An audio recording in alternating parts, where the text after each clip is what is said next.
Hello and welcome to another video review. This is Serious Sam the Second Encounter for PC as well as other systems that it was ported to later on, like Xbox and Xbox Live. This is the sequel to Serious Sam the First Encounter, and it also presents kind of an awkward situation with the names of the games in the series. You have Serious Sam the First Encounter, and then you have the Second Encounter, and then you have Serious Sam 2. So what you can basically think of is that the two Encounter games are actually one game split into two parts. And the way you would support that is by saying that they were released within a year of each other. Serious Sam 1, the first encounter, was released in 2001. Second encounter was released in 2002. So you can kind of think of these as two separate parts of the same game overall, although there is enough content in there to say that each of them is their own separate game in their own right. But the way that Second Encounter is actually presented, it feels more like an expansion pack than it does as a full standalone game like it actually is. So I'm going to actually kind of treat it as such. It's pretty much an expansion pack that's standalone. So what does that entail? Well, it means that I'm not going to talk about the graphics very much because they're pretty much exactly the same as they were in the first encounter. The difference being that this takes place in multiple areas as opposed to just ancient Egypt. So you get some actual variety in the environments this time as opposed to just ancient Egypt. It starts off in Mesoamerica, which means tropical rainforest kind of things with Mayan temples and so on and so forth. So it's actually a very nice, refreshing visual change from the previous game in the series. They also decided to make you move from Mesoamerica to Mesopotamia, which, if you don't know where that is, it's basically in the area around Iraq and Iran. And so you actually go there for a part of the game. And then, of course, medieval Europe as well. So it adds in a lot more variety with the way that the levels look and everything, but it retains that art style that the previous game did. So it's bright and colorful. There's a lot of just goofy elements that go into it. The quality is just as good as the previous game. In fact, in some cases, it's slightly better, so they did an interesting job with that. And all of this while maintaining the same positives of the engine that the previous game presented, like the humongous environments and the huge numbers of enemies coming at you at once. So you had these elements that blend together, but there's also quite a few reused assets. So you will notice that if you had played the first encounter, it's just a lot of the assets are just outright the same. So that's one slight problem, but it's really not, because again, I'm treating this as a standalone expansion rather than a full game. So what does that actually mean in the long term? Well, let's get on to the story and the gameplay, and I'll get more into that.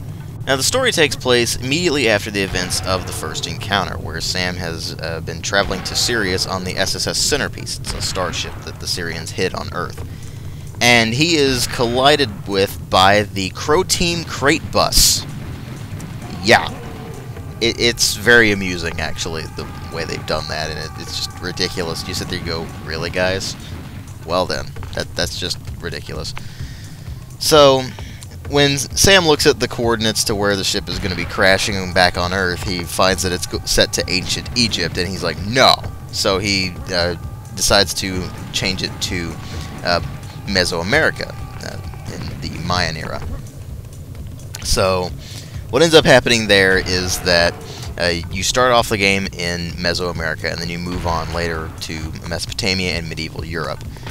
And these transitions certainly add quite a bit of variety in the levels and how they look, and the scenery is much more refreshing in this particular game than it was in the previous game.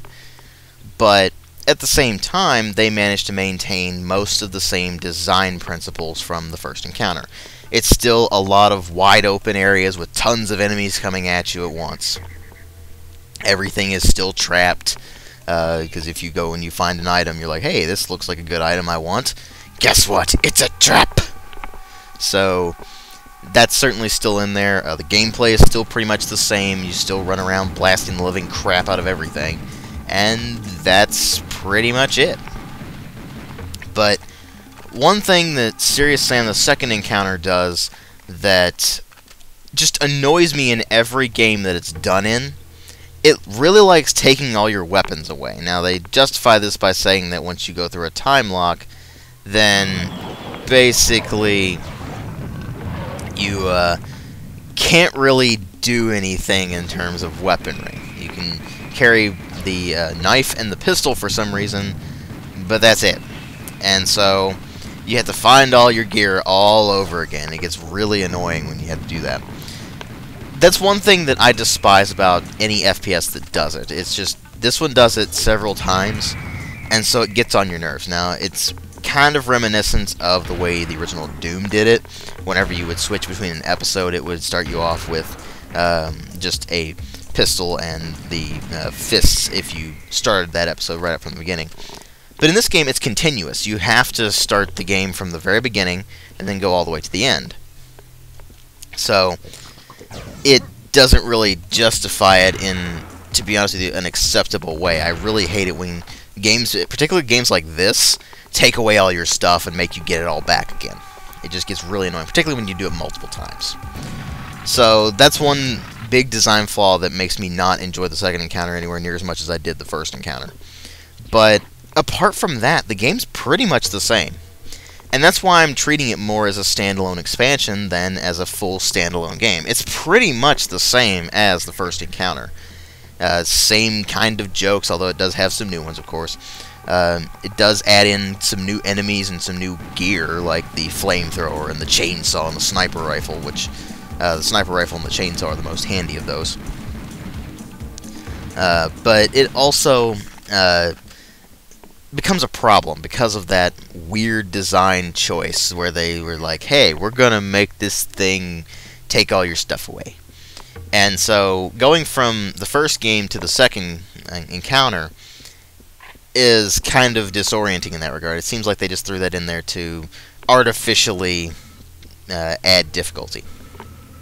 That's always what that mechanic is basically doing. It adds in some artificial difficulty. So even though the game is still it's pretty much the same level of challenge as the first encounter, the same level of fun for the most part as the first encounter, I still didn't enjoy it as much as the first encounter. It just didn't feel all that right. I mean, it was, don't get me wrong, it was still a very enjoyable game for the most part, but there was just a few things here and there that really made it just not as good. And so, even though it does have these flaws, I still have to say that if you were a fan of the first Serious Sam, you will like the second encounter. But just bear in mind, it's slightly different. It does add in some new things, but it's not really enough to justify it being a full standalone game, which is why I think of it as a standalone expansion. But suffice to say, again, if you liked first encounter, you'll probably like second encounter. But I do recommend playing first encounter before you play this one, because the first encounter is just outright better. I give this one a 3.5 out of 5. Thanks for watching.